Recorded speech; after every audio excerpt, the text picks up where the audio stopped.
ఇప్పుడు శ్రీమతి లలితా చెంటి గారు రాసినటువంటి ఒక కవిత పేరు బాల్యం.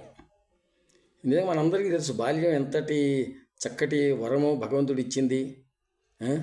ఆ బాల్యం గురించి ఇప్పుడు మనం ఒక కవిత చదువుతున్నాను సుబ్రహ్మణ్య భాస్కర్ దేవ్. అమ్మ ఒడి నుండి జారి పాకుతూ నాన్న భుజంపైకెక్కి స్వారీ చేస్తూ అన్నతో జతకట్టి పట్టిన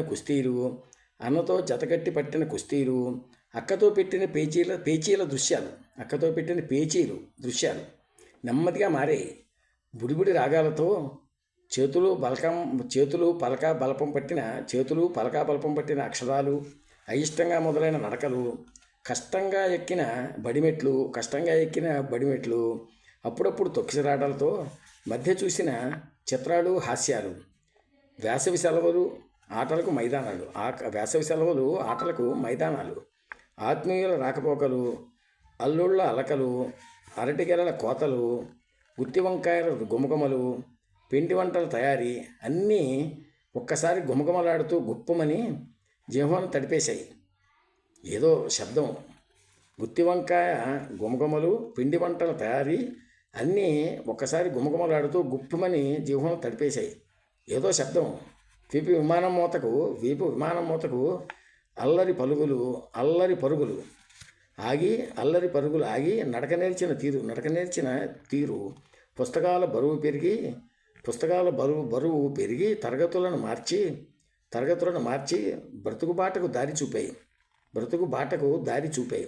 ఆకతాయి స్నేహాలు విస్తరించి చేతులు చాపి కరచాలనం చేశాయి. బాల్యపు తీగకు పూసిన పసిమొగ్గలు వయసు కిరణాలకు విచ్చుకున్నాయి.